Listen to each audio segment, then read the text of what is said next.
Welcome, Bike. A single candle burns in a room of kings. The wax melts, and the centuries melt with it. The night is quiet.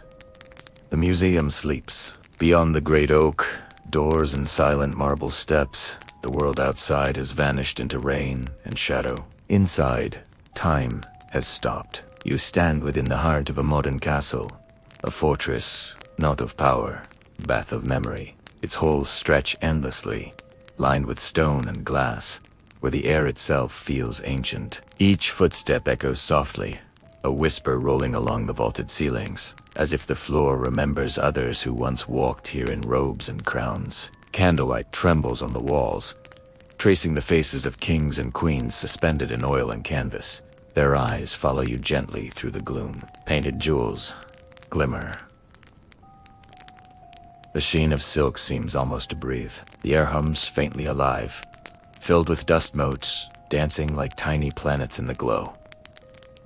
You move deeper. The marble floor catches the moonlight through high, arched windows, glistening like still water. In this silence, you can feel the weight of centuries pressing around you. The scent of wax, stone, and the faint iron temps of age. This place is a cathedral of memory, a sanctuary for echoes. You pause at the base of a grand staircase, its carved oak worn smooth by time. Your hand brushes the cool surface of the wall, and beneath your fingers, it feels as though the stone itself might be breathing. The portraits above shimmer, each one telling a story of a life once lived in fire, love, or grief. A queen's face, serene yet weary.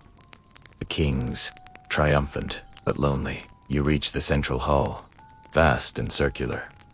Here, history breathes loudest. The candlelight dances across relics. A jeweled dagger, a parchment sealed with red wax, fragments of armor, and a crown heavy, silent, resting under glass. It glows faintly, like a sleeping heart. The faint hum of the past gathers around you like fog whispers, songs, fragments of laughter. The night is quiet.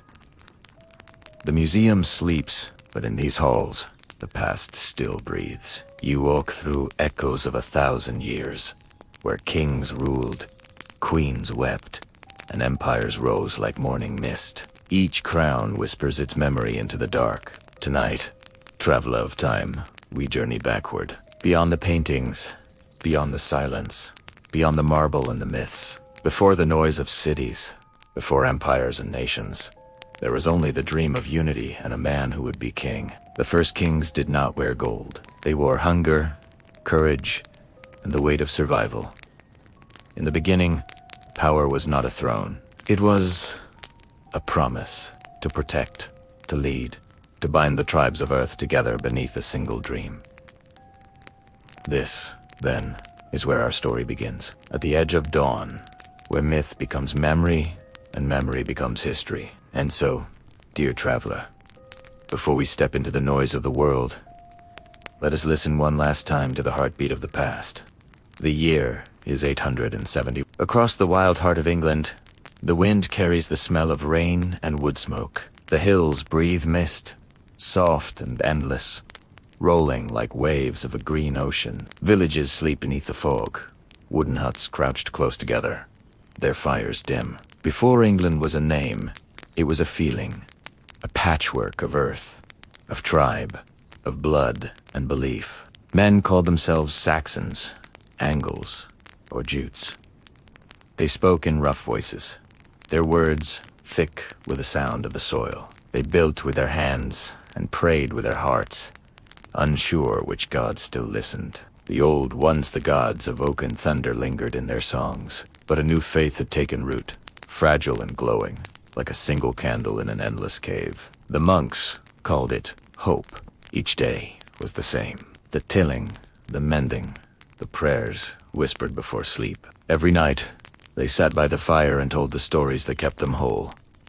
Tales of heroes, kings, and gods. In those stories, something began to grow a quiet, unshakable longing.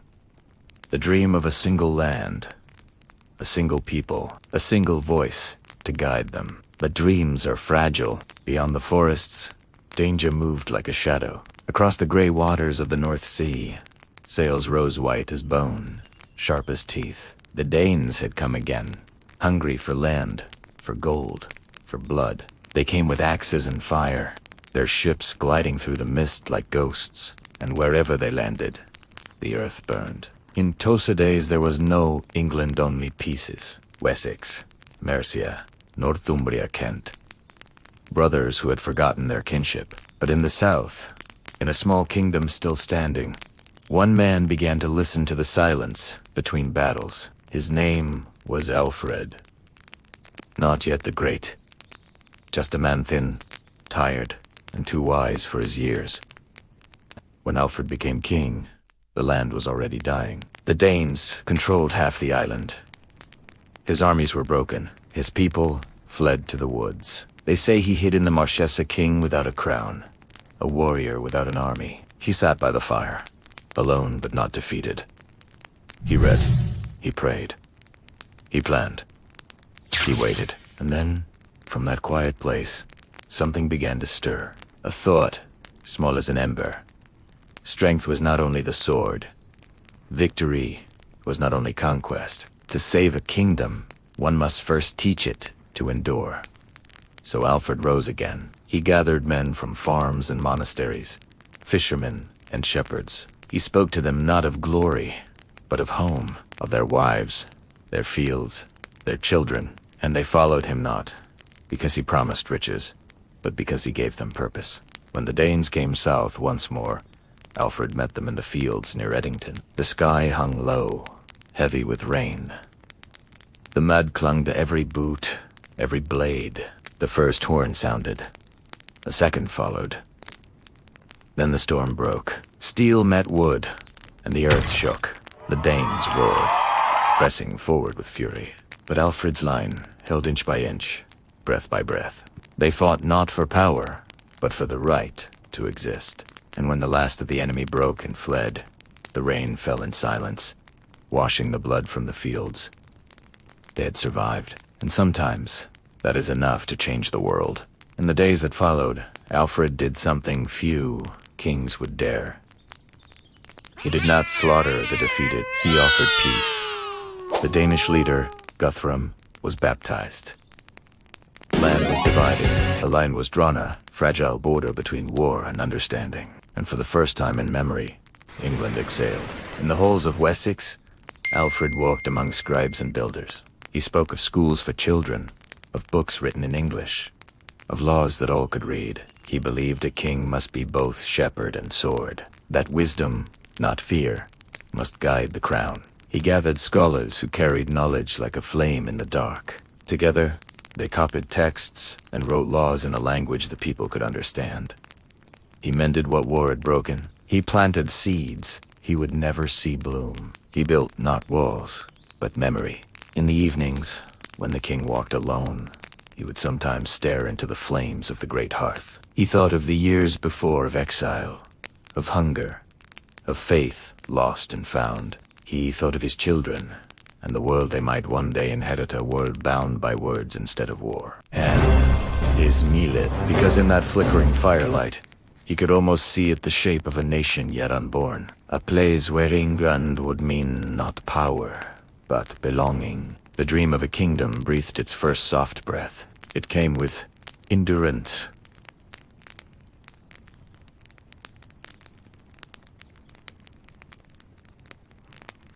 With patience, with the gentle faith that even after ruin, something new could be made. And so it was. In the heart of Wessexine, the rain, the mud, the candlelight, the story of England began.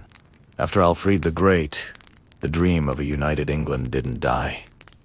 It was nurtured by his descendants. Edward the Elder fortified towns, and his son Aethelstan became the first to call himself king of all the English.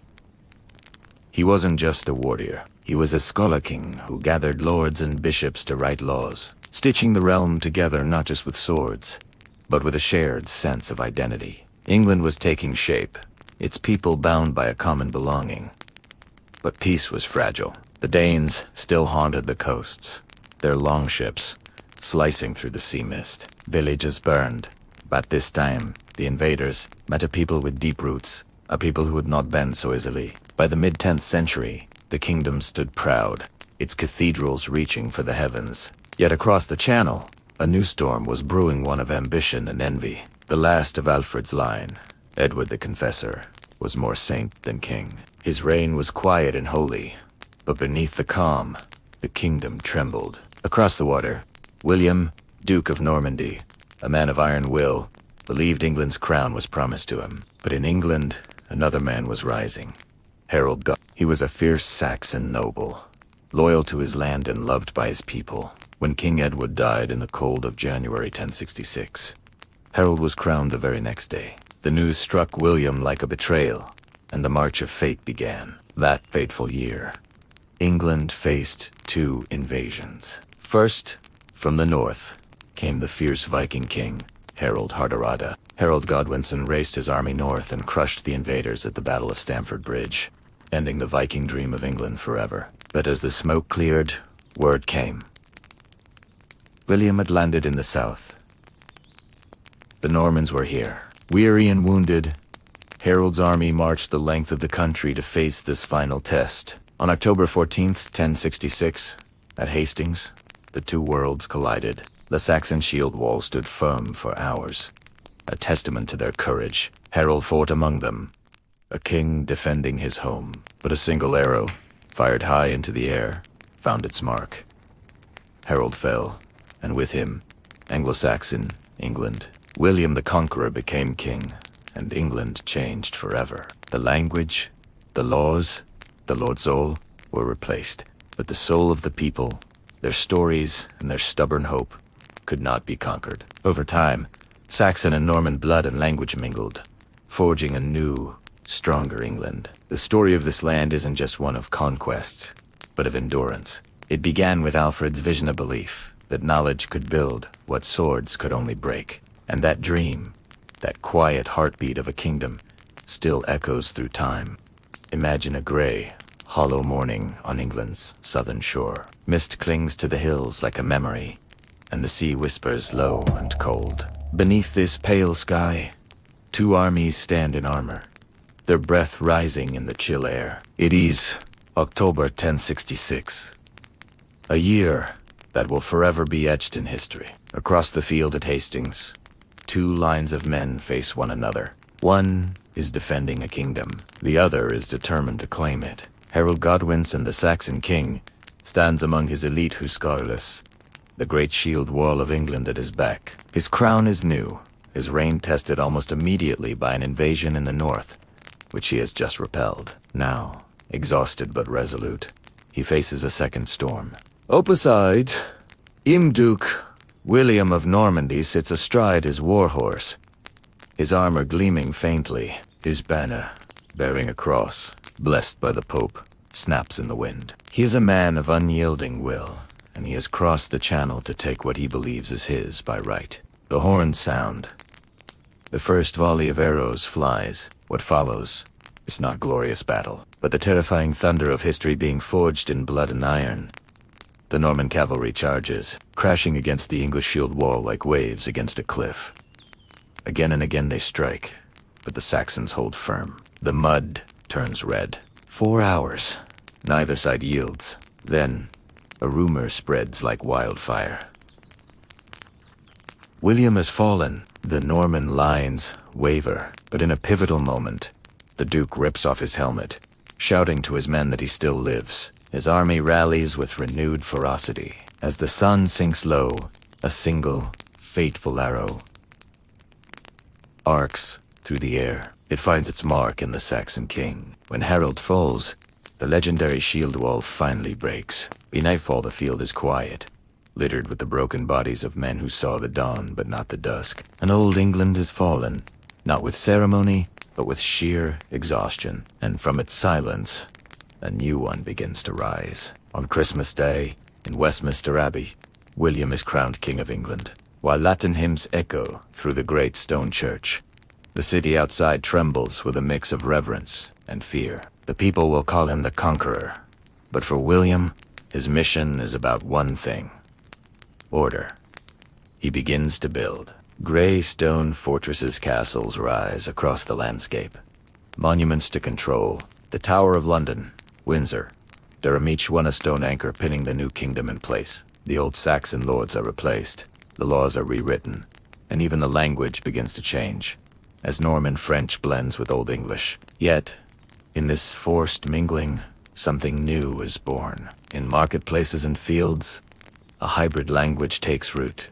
William, relentless and efficient, commissions an unprecedented task. A complete record of his new kingdom, the Doomsday Book. Scribes work by candlelight, recording every acre, every ox, every soul. England is bound not by chains, but by ink and oath. For the first time, an entire nation is accounted for, creating a foundation that will endure for centuries. William's conquest was brutal, but it forged a new identity. The pain of invasion gave way to a strange From the ashes of 1066, a New England part Saxon, part Norman emerged.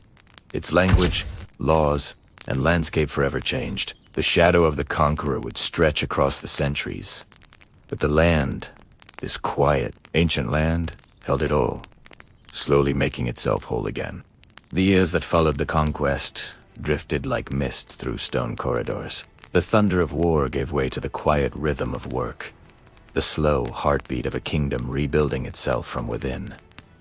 Fields grew again where fire had passed. Villages rebuilt their chapels from the ashes, and above them, the towers of the Normans watched like patient gods, unmoving, unblinking, eternal. Beneath those towers, the people learned to live anew. The sound of the blacksmith's hammer returned. The market swelled with wool, bread, and laughter again. The Saxon tongue, though softened by the French wind, did not die. It adapted, folded, and whispered itself into songs once more. The monks, with their endless patience, began to write history in the new hand, line after line by flickering candlelight. Their ink told stories, not just of kings and wars, but of the strange beauty of survival. For though the banners had changed, the soul of the land did not vanish. It only grew quieter, deeper, wiser. Sometimes, when the night stretched long, they wrote to the world before the conqueror of Alfred, of Edward, of the dream that had been broken and reborn. Their words were not bitter. They were wary, yes, but filled with understanding that even ruin has its rhythm, and even conquest its grace. In the centuries to come, the Norman rulers built their world upon order. Roads were measured, lands divided, and churches raised higher than before, reaching for heaven with stones quarried by calloused hands. The bells of those towers still ring today, their tones a blend of both pasts.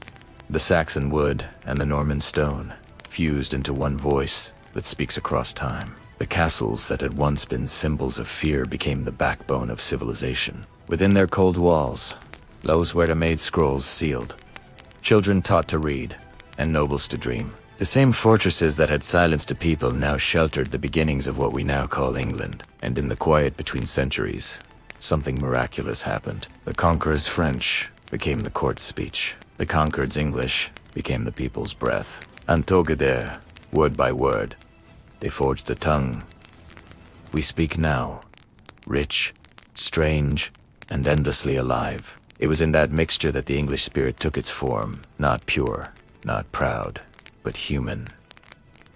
Built from memory and compromise, from war and forgiveness. When you walk through old English towns today, through Canterbury, York, or London, you still feel it. The weight of stone beneath your feet, the sound of church bells across water, the faint smell of rain on centuries-old walls, all of it born from that long reconciliation between two worlds.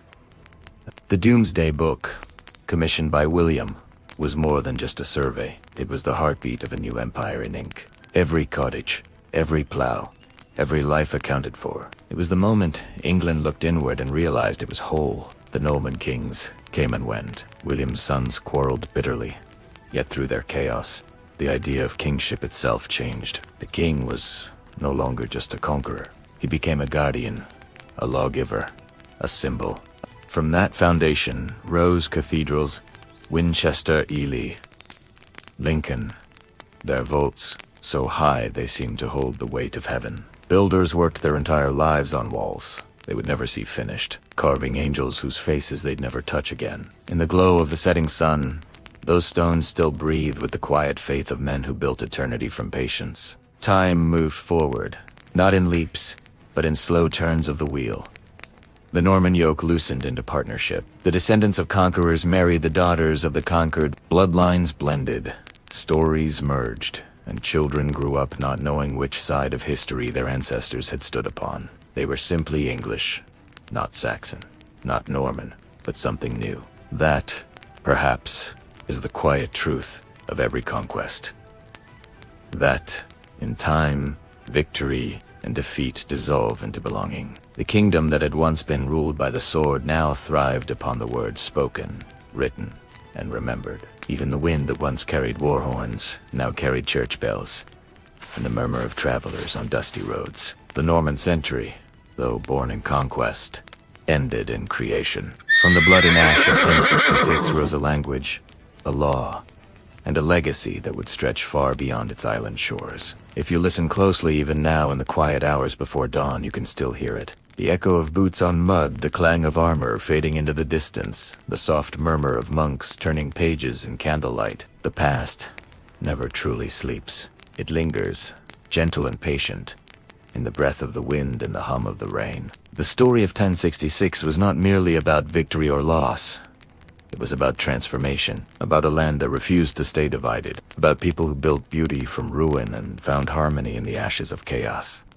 The bells of old England toll softly through the fog. It is the year 1216, and the rain has not stopped for weeks. In the dark heart of a drenched kingdom, a king lies dying. This is John Lore, of a realm once feared gasping, his last beneath a tattered banner. His crown lies beside him, slick with mud. When his breath fades, the reign of a boy begins. Henry, barely 9 years old, gentle and utterly unready. They crown him in Gloucester, candles trembling in the drafts. The crown is too large. It slides when he bows. But as it's placed on his head, a thin ray of light breaks through the window, falling across the ancient floor like a promise. Years pass, the boy grows, and his kingdom finds its rhythm. Stone replaces timber. Abbeys rise from meadows. Henry loves beauty cathedrals, song, devotion. He rebuilds Westminster, filling it with glass that catches the light like heaven itself. But he is no warrior. He rules by heart, not hand. And in that softness, others see opportunity. The barons remember their swords, and soon, the boy who became a man finds his realm slipping from his fingers like dust. From Henry's line comes Edward, a name the centuries will remember. Tall, fierce, and unbending. Edward I walks through England like a storm given flesh. He conquers, commands, and brings Wales to heel, his castles clawing the edges of mountains. He turns north toward Scotland, where the hills whisper of freedom and fire. The wars never end, but the world changes beneath them. The towers grow higher, and the shadows of kings grow longer. When his eyes close for the last time, his son, Edward II, inherits not his father's strength, but his crown's weight. The court becomes a web of silks and lies. His queen, Isabella, beautiful and cold, turns her love to rebellion. Her armies march, and Edward's reign flickers out in the darkest of silence. But the wheel turns again. From the ruin, a new dawn. Edward III. He will make England proud. He dares to claim the French crown, and to lions, England and France stare across the sea. The 100 Years' War begins. At Crecy, the air fills with arrows. They rise like black rain, and men fall like thunder. The English longbow sings a song of power. The war drags on for decades. Boys become men. Men become names carved in stone. Then comes the Black Prince, Edward's son, a hero in black armor. But even heroes must fade. Sickness takes him, not on a battlefield, but in his bed. And when the old king dies, England feels hollow. Then, something else comes. Not an army, but silenced itself. A ship from the east. Rats in the hold. The Black Death. It moves like a shadow over water, unseen, unstoppable. Villages vanish overnight. The bells ring until there are no hands left to pull the ropes. The world, shaken to its roots, learns humility. Those who lived lift their heads and see the sky anew. Out of the sorrow, a young king rises. Richard II, he loved mirrors and crowns, believing himself born not just to rule, but to be adored. But beyond his court, discontent grows. The people march on London, shouting that all men are equal in God's eyes. The rebellion is crushed, but something deeper burns on. Richard's cousin, Henry Bolingbroke, returns from exile with an army. Richard's crown is taken from his hands, and a new house, Lancaster, holds the throne. His son, Henry V, is a different kind of king, sharp as a blade. In 1415, his ships cross the sea. The fields of Agincourt are mud and blood. From the English lines, the archers loose 1,000 arrows. They rise like a storm of iron. Henry walks among the fallen, believing God has chosen him. But glory fades. The king of Agincourt dies young, and his infant son inherits a crown too heavy for such small hands. The old dream of conquest lies in ashes. Out of this storm rises a name: York. White rose against red, brother against brother. The wars of the roses begin. Castles burn, rivers run red.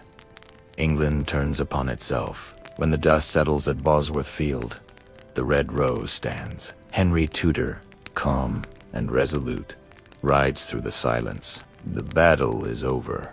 The two roses, red and white, are joined at last. England, bloodied but breathing, greets a new dawn. Every crown leaves its shadow, and every kingdom leaves its song. Thank you for joining us on this journey. If you found this story compelling, please like this video and subscribe for more tales from the long night of memory.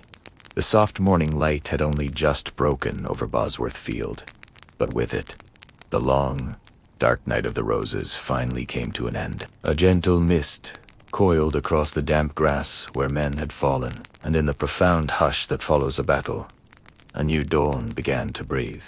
You can almost hear it, a collective sigh of relief from a land that had bled for 30 long years. The quiet sound of armor clinking as the last of the weary soldiers turned for home. Out of that smoke and sorrow rose a figure not yet crowned by glory, but by sheer endurance. Henry Tudor, soon to be Henry VII, the unlikely king of a weary England. He hadn't come to the throne by birthright, but by survival. The red rose of Lancaster and the white rose of York had mingled there in the soil. Watered by grief and bound together by necessity, the kingdom stood exhausted, broken by feuds and haunted by ghosts. Yet, as church bells began to toll across the villages, their tones carried something rare and beautiful, the sound of peace returning. Henry's reign wasn't one of grandeur, but of careful rebuilding. You can picture the echoing halls of Westminster being cleaned of war's dust. New tapestries hung to hide the cracks of old conflict. He married Elizabeth of York, a union that was both political and poetic, joining the two warring roses into a single bloom. Together, they founded the House of Tudor, a dynasty born not of ancient blood, but of human will and endurance. In the evenings, he would walk among his courtiers with quiet, watchful eyes, a cautious king. Always measuring the shadows, he had learned to trust very little, for England was a place where even whispers could kill. Yet under his steady rule, gold returned to the coffers, roads found repair, and merchants once again risked the open sea. The kingdom, at last, began to breathe again. He broke with Rome, not for God, but for the ghost of a love he couldn't have. His long marriage to Catherine of Aragon, a queen of serene, devout, and steadfast heart, had given him only a daughter, Mary. The seed of disappointment grew like ivy through his soul, and then his gaze fell upon him. Her eyes glimmered with a light that felt like prophecy, and her sharp intellect was a fire that consumed him. The chase became an obsession. When the Pope refused him, Henry did the unthinkable. He tore England from the Church of Rome, crowned himself its head, and in the process, melted the gold of ancient monasteries, their sacred chants falling silent. Anne was crowned queen, but the son he craved never came. Suspicion followed her like a shadow, and one May morning, the queen who had once danced among courtiers walked instead to the scaffold. Her dream of love turned to tragedy, ending like a prayer cut short. Next came Jane Seymour, who gave him his precious son, Edward, but died in the process. Then, in swift succession, Anne of Cleves, a political match undone by a portrait. Catherine Howard, young and reckless, who danced her last beneath the tapestries of power. And finally, Catherine Parr, the wise survivor who would outlive him. By then, the Golden Prince was gone, replaced by a weary tyrant who limped through his palaces, a ghost among the relics of his own joy. After Henry's death, the throne passed to his son Edward, a boy king whose reign flickered like a candle in a draught. Then came Mary, daughter of the spurned Catherine of Aragon. She sought to return England to the old faith, but the fire she lit to cleanse her kingdom of heresy instead scarred her name forever. Then came Elizabeth alone, unwed, unbroken. When she learned she was queen, she stood beneath a great oak, her face lifted to the pale sky, whispering words not of triumph, but of woe. She had been imprisoned, doubted, nearly killed yet. She endured.